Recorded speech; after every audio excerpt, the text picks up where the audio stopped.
수시와 정시의 균형을 같이 볼 때는 어쨌든 여러분들 목표를 잡을 때는 2학년까지 끝낸다는 마음으로 목표를 잡아야 되는 거죠. 그래서 이제는 하다 보니까 이렇게 되더라가 아니라 이런 것들을 다 설계해야 돼요. 이미 그림을 그려놓고 준비를 해야 된다는 것입니다. 그리고 이제 수능이 11월 달에 있고, 그 다음에 이제 정시, 그 다음에 추가 모집, 이렇게 이제 시기적으로 있습니다. 그러니까 우리가 전형 요소에서는 학생부 학교생활 기록부죠.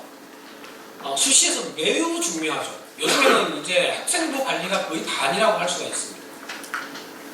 그래서 교과, 그 다음에 비교과가 학생부에서 학생부를 잘 관리하려면 제일 먼저 해야 되는 게 있습니다. 뭘 결정해야 되나요? 학종을 준비하기 위해서 제일 먼저 결정해야 될 것. 그렇죠, 바로 진로입니다. 저 친구 입시 담당 받아야죠. 제가 선물 주겠습니다. 선물 오케이. 진로가 결정되지 않으면 이 준비가 잘 안 됩니다. 그래서 원래는 이제는 중3 때 1차 준비가 끝나야 됩니다. 중3 때. 제 경험상 지금 시기는 이제 고2의 무슨 시기일까요? 지금 영재고 원서를 넣는 시기입니다. 4월 3일부터 이제 한가위 시작됐고요. 중학교들도 똑같아요. 중학생들도 특목고 자사고를 준비하는 애들은 그냥 부모님이 아무 생각 없이 계시다가 우리 애가 공부 좀 잘하네, 특목고 보내니까 영재가 보내고 거야. 얘가 쓸 게 없어요. 그렇다고 막 영재가 보내고 이러라는 뜻이 아니라, 그럴 경우에는 동생들, 중학생들 있을 수 있으니까요. 학교를 찾아가서 선생님께 미리 말씀을 드려야 됩니다. 우리 아이가 영재고를 준비할 계획입니다. 자사고를 준비할 계획입니다. 왜 이야기를 해야 될까요? 학교생활기록부가 달라집니다. 학교생활기록부가 달라져요. 다른 애들은 3학년까지 학생부가 8장, 9장 이런데 걔들은 13장, 많은 애들 15장까지 가요. 선생님이 미리 신경 쓰고, 왜 중학교는 그런 별로 신경 안 쓰거든요. 사실은 이것이 고등학교도 현실적으로 그래요. 고등학교 같은 경우도 선생님한테 내가 학종을 준비한다는 것을 자꾸 주시를 시켜줘야 돼요. 그래야 선생님이 한 줄이라도 더 써주십니다. 그리고 내 진로를 명확하게 말씀을 드리고, 그 관련된 과목 선생님께도 말씀을 드리고, 그래야 학생들의 어떤 진로를 준비하며 어떤 노력을 했다는 것을 선생님이 써줄 수가 있죠. 그래서 이제는 대학을 잘 가는 방법, 수능 다 1등급 받으면 대학 잘 가잖아요. 이게 100%라고 하면 120%로 대학을 가는 방법이 바로 선생님과 친해지는 거예요. 선생님과 친해지는 거예요. 그래서 선생님 피해 다니면 안 돼, 이제. 그리고 이제 대학별 고사는 말 그대로 이제 앞에 보신 것처럼 논술이나 면접, 특성고사, 이걸 말하는 거고요. 자, 수시에서 어쨌든 중요한 요소들입니다. 자, 그럼 오늘 이제 이야기할 수능, 이런 이제 모의고사. 자, 수능이라는 것은 우리가 정시에 대학 갈 때만 쓰는 것이 아니라 수시에서도 매우 중요하다. 왜 중요하죠? 최저 등급. 네, 수능 최저 등급이 있기 때문에 매우 중요하다. 그런 겁니다. 그 다음에 당연히 정시에 중요하고요. 그 외에 이제 기타 서류로 자기소개서나 추천서가 이제 중요하다. 여기가 이제 수시 6회 제한에 해당되지 않는 대학들입니다. 쭉 한번 보십시오. 통신대, 한국전통문화대학교, 한예종 이런 데 다 마찬가지고, 전국의 모든 전문대학 다 마찬가지고, 포공은 여기는 해수에 포함이 됩니다. 이것이 이제 2017학년도와 18학년도 인원수 변화인데, 보시는 바와 같이 전체적으로 보면, 자, 올해 수시가 몇 프로? 73.7%고 정시가 26.3%죠. 그죠? 수시에서 거의 이제 대학을 가야 된다는 이야기잖아요. 자, 특히나 학생부 교과와 종합이 거의 모든 전형에 다 차지하고요. 인원 몇 명 뽑지도 않는 전형이 농면이면 안 됩니다. 그렇잖아요? 그리고 특히나 일반고 학생들은 학생부 교과와 종합을 잘 준비하지 않으면 대학 가는 것이 많이 힘들어진다는 거죠. 그리고 여기 보시는 바와 같이 실제로는 26.3% 92,000명이지만 수능을 중심으로 모집하는 인원은 몇 명? 8만 명밖에 안 된다. 올해 35만 2천 명에서 8만 명만 수능을 위주로 해서 뽑는다는 거예요. 한 해 재수생이 몇 명이나 될까요? N수생. 찍어보세요. 10만? 좀 더 써보세요. 재수생이 매년 거의 13만 명 정도가 있어요. 걔들은 뭐 준비하죠? 정시 준비하는 애들. 8만 명 뽑습니다. 가능하다면 수시로 대학을 가두는 노력을 해야 됩니다.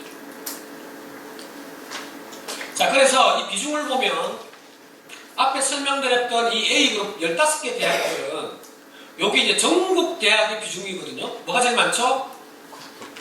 학생부 교과가 제일 많죠. 그런데 이 15개 대학은 좀 다르다. 자, 오늘 이 설명을 드리는 것은 서울 경기 쪽으로 학교를 목표로 두고 있는 친구들은 반드시 이걸 이해해야 됩니다.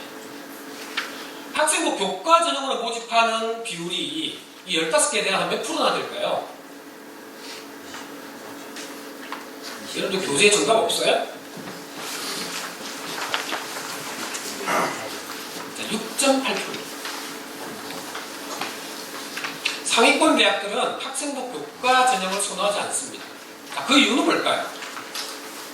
학교마다 수준이 너무 다르다. 그래서 내신에 대해서 신뢰하지 않는다. 그렇기 때문에 또 수능 최저 학력 기준을 만들었다. 이런 뜻입니다. 이런 것들을 좀 이해하셔야 돼요. 학생부 종합전형은 42%입니다. 학종을 중심으로 선발을 하는 거죠.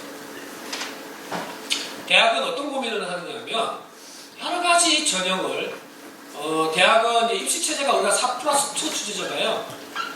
대학은 여러 가지 전형을 만들어서 모집을 해보고 올해 같은 경우는 고대가 뭐가 없어졌죠?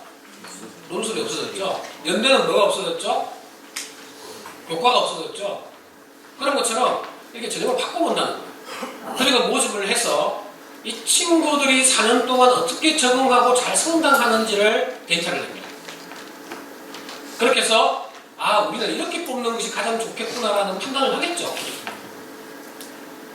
근데 그 중에서 학종에 있는 애들이 공부를 잘하고 못하고를 떠나가지고 가장 적응을 잘하는 애들로 판단이 됐다는 거죠. 그 이유는 정시로 들어온 애들은 어떻게 들어와요? 뭘로 들어왔어요? 그게 숫자로 들어온 거잖아요. 학과 무시하고 들어온 애들도 굉장히 많다는 거죠. 그러다 보니까 막상 들어오고 나면 어떡합니까? 생각한 거하고 달라요. 이런 경우들이 많다는 거죠. 저도 이제 정치 컨설팅 해가지고 막 힘들게 대학 갔어. 정말 가지도 못할 대학에 정말 운이 좋아서 갔어요. 그러면 이제 학생하고 부모님하고 막 전화가 와서 감사합니다, 감사합니다 이럽니다. 그리고 조만간에 찾아뵙겠습니다 이러고 찾아올까요, 안 올까요? 물론 오시는 분도 계시죠. 그러면 이제 끝이에요. 그리고 있다가 한 1년 정도 지나고 나면 또 전화 오는 애들이 있습니다. 대학생이 왜 또 저를 보고 싶어 할까요? 다른 학교. 쌤, 상담 좀 해요. 왜? 생각하고 너무 달라요. 자퇴할까봐. 이렇게 해서 휴학하고 자퇴하는 애들이 한 해 한 5,000명 정도가 있습니다. 이런 것들이 문제죠. 그래서 이렇게 막 지금 현재에 급급해서 가면 안 된다는 얘기죠. 설령 내가 나를 정시로 가더라도 정말로 내가 좋아하고 잘하는 것도 한번 찾아보고 우리가 준비를 해야 된다는 거죠. 그래서 이 학종을 준비하는 친구들은 이미 뭘 해봤어요? 대학에 가서 배울 활동들이나 학습들을 미리 준비해본 애들이잖아요. 그렇기 때문에 얘들은 탈락하지 않더라는 거죠. 그래서 이 학종이 많아요. 그 외에 이제 특기자와 논술 전형인데 보시는 것처럼 여기도 이제 요 상위권 대학들이 조금 더 다른 대학들보다 많이 선발을 하는 편입니다. 근데 논술을 선호하는 이유는 이거는 이제 어쨌든 사고력 평가를 할 수 있으니까 내신보다도 논술을 좀 더 선호하는 거죠. 근데 특기자 전형은 점점 이제 없어지고 있는 추세이기는 합니다. 근데 이제 학종 입학 사정관 전형 때문에 살려놨던 것들을 앞으로는 이제 예체능 위주 빼고는 좀 사라질 거예요.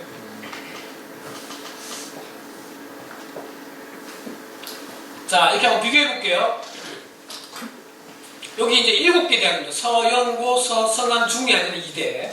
7개 대학입니다. 7개 대학이 2017학년도와 18학년도를 비교를 해봤을 때 여기 이제 모집하는 비율들이고요. 누적 인원 한번 보시죠. 서울대가 2660명 통합으로 교과에 썼어요. 물론 지규는 거의 교과에 가까워요. 근데 지금 대학들이 추천 전형이 지금 굉장히 지금 계속 늘어나고 있거든요. 왜 그럴까요? 추천 전형은 일단 뭐가 돼요? 기본적으로 내신이 되는 애들이잖아요. 그렇죠? 내신이 되기 때문에 나머지 활동만 비교를 해보면 돼요. 그래서 추천 전형이 계속 늘어납니다. 그래서 뭐 학교 문이과 한 명씩 받든 이대같이 60명씩 추천을 받든 그리고 건대처럼 프리로 받든 고대처럼 4% 이내로 받든 이것은 이제 학교마다 좀 차이가 있지만 어쨌든 추천 전형은 지속적으로 늘어나고 있다는 거죠. 자, 결론적으로 말씀을 드리면 교과 전형은 구멍이 많잖아요. 그죠? 선발하지 않는 대학들이 많다.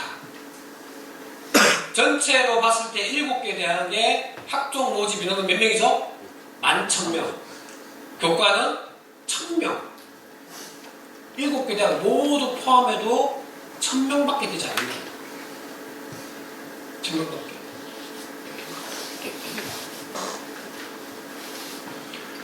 자, 어쨌든 이제 고1이니까 우리가 이제 학령 인구를 무시할 수 없거든요. 이걸 좀 잠깐 보면 지금 여러분들이 지금 여기 있죠, 그죠? 네. 여기 있고 올해 2018학년도 입시를 치르는 고3이 몇 명입니까? 58만 6천 명이죠. 이게 지금 인원이 점점 이게 재작년 현재 대1하고 5천 명 줄었던 인원이거든요. 내년에 어떻게 돼요? 9천 명이 늘어납니다. 왜 늘어날까요? 왜 그러셨어요? 왜? 그냥 생각 못 하시고 지금 그러신 거잖아요. 그리고 그 다음에 현재 고1 축하합니다. 7만 명이 확 줄어듭니다. 자, 그러면 대학 가기가 좀 편해집니다? 그렇지는 않아요. 왜 그럴까요? 모집 인원이 줄어요. 그리고 얘들이 당연히 재수가 많이 내려오고 있죠. 부산에 있는 좀 유명한 H고등학교는 4년제 고등학교라고 얘기합니다. 무슨 뜻일까요? 다 재수예요. 그 학교의 70%가 재수를 합니다. 70%. 그래서 4년제 고등학교라고 얘기합니다. 요 이제 현재 중3들이 이제 조금 여유가 있긴 하지만 여기는 또 입시가 개편이 되죠. 네. 그죠? 자, 이런 변수들이 또 있는 거예요. 2021학년도 이제 문이과 통합원에 따른 입시의 방식은 올 7월 달에 구체적으로 발표를 할 겁니다. 오늘 여기 대상자가 아니기 때문에 일단 넘어갈게요. 어쨌든 이렇게 해서 17만 명, 여기서부터 여기까지 한 17만 명 정도의 학령 인구가 줄어들고 있다. 그래서 대학은 굉장히 지금 위기에 처해 있어요, 사실은. 자, 올해 수능 응시 인원이 60만 명이 지원해서 응시한 인원이 55만 2천 명이고요. 재학생이 42만 명, 졸업생이 13만 2천 명. 이렇습니다. 뭐 이 인원은 전체 인원의 약 21%는 항상 졸업생들이에요. 그래서 2018년도 4년제 대학 정원은 35만 2천 명이라고 말씀드렸고 응시생의 약 57.9%가 4년제 대학을 가고 나머지는 전문대를 가거나 재수를 하거나 그렇게 해야 된다. 그런 뜻입니다. 그러면 우리가 중학교 때는 부모님들도 그러시고 우리 애가 다 서영고 가는 줄 아셨잖아요. 아닌가요? 중학생들 이렇게 진로 캠프나 이런 거 해보면요. 전부 자기가 서영고 가는 줄 알아요.